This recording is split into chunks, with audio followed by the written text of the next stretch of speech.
Welcome to the deep dive. Today we're talking about shoulder pain, specifically rotator cuff issues. Yeah, something a lot of people unfortunately deal with. Definitely. So if that sounds familiar, you're definitely in the right place. We've been looking at advice from physical therapist Dr. Dwayne Chioda. He's got some really practical stuff. Right. And we've kind of distilled it down into 4 key exercises, things aimed at strengthening, improving mobility, and just, helping you feel a bit more in control of your shoulder health. Which is so important. Shoulder pain can really limit what you do day to day. Totally. So our mission here is pretty straightforward. Break down 4 exercises from Dr. Chioda that you can understand. And maybe even try out, but obviously with caution. Exactly. Always check with your own doctor or physical therapist first. That's super important. Absolutely. What's great about these is they focus on building strength, but also respecting, where your shoulder's currently at. Okay, let's dive into the first one then. It's called the scaption raise. Right. Scaption. Dr. Chioda highlights that this strengthens the shoulder in a safe range. Why is that specific range so beneficial? Well, scaption. It's that angle that's kind of halfway between raising your arms straight forward and directly out to the side, maybe 30, 45 degrees. Okay. And lifting in that plane often avoids pinching or compressing some of those sensitive bits inside the shoulder joint.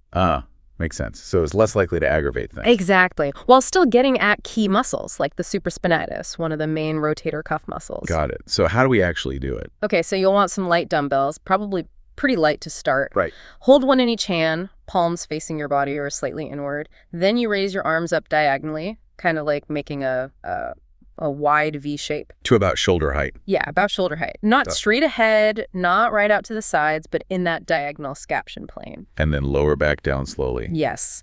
That slow, controlled, lowering the eccentric part is really, really important. It builds control, builds strength in those stabilizing muscles. Okay, and how many? Dr. Chioda suggests, 10 to 15 reps? Yeah, 10 to 15 is a good target. Focus on the quality of the movement, not just banging out reps. Good advice. Okay, exercise number 2. External rotation isometric. Sounds a bit more technical. It sounds it, but it's actually pretty straightforward.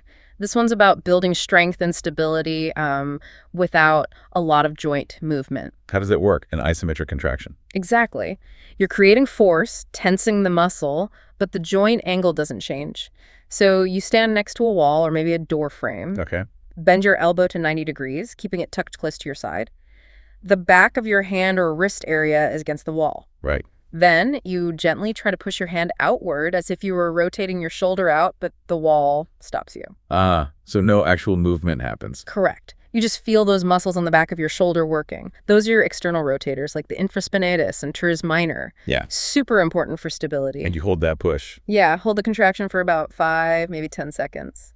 Then relax. And Dr. Chioda recommends 3 to 5 times on each side. It's a really focused way to wake up those stabilizers, especially useful if movement is painful or restricted. Makes sense. Okay, moving on to number 3. Wall angels. This sounds a bit gentler. It can be, but it's also surprisingly challenging to do correctly. Dr. Chioda points out it's great for improving mobility and stability. Plus posture. That's a bonus. Definitely. They really help open up the chest, get some movement in the upper back, the thoracic spine, which all ties into how well your shoulder works. So how is it done? Stand with your back against a wall. Yep. Feet slightly away from the wall. Try to keep your lower back, upper back, and head touching the wall if possible. Then bring your arms up, elbows bent at 90 degrees, like a goalpost position. Okay, like arms up, elbows bent. Right. And the backs of your arms, wrists, maybe even hands are touching the wall too. That sounds like the hard part. It often is.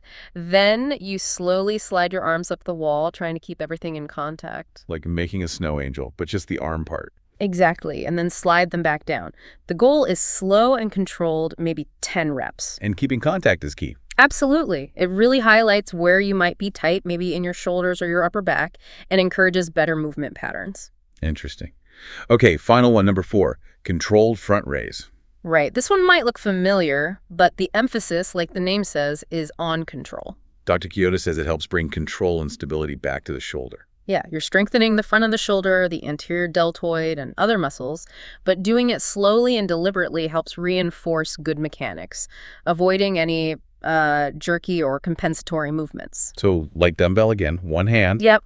One hand at a time usually work best for focus. Keep your arm relatively straight, maybe a tiny bend in the elbow. Okay. Then lift the dumbbell straight out in front of you up to about shoulder height. And then lower slowly. Sensing a theme here. Haha, yeah. That slow, controlled lowering is crucial again. Fight gravity on the way down. Got it. 10 to 15 reps per arm. Sounds about right. Again, lightweight, perfect form is the goal. Okay, those are 4 really practical exercises. But now for that really important reminder. Yes, absolutely critical. Dr. Keough stresses this, and so do we. Please, please talk to your own physical therapist or doctor before you try any of these.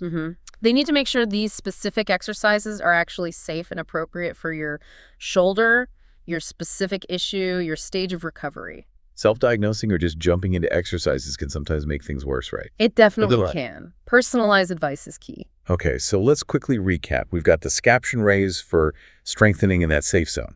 The external rotation isometric for building stability without big movements. Wall angels for working on mobility and posture too. And the controlled front raise for regaining that smooth command over movement. 4 tools, really, based on Dr. Keough's expertise. And they hit different aspects. Strength, stability, mobility, all pretty vital for shoulder health, whether you're recovering or trying to prevent issues. So here's something to think about. How might consistently doing even just one of these exercises, once you've got the green light from a pro, how might that shift things for you? Your comfort, your ability to use your shoulder? Yeah, what's one small, informed step you could explore towards feeling better and moving better?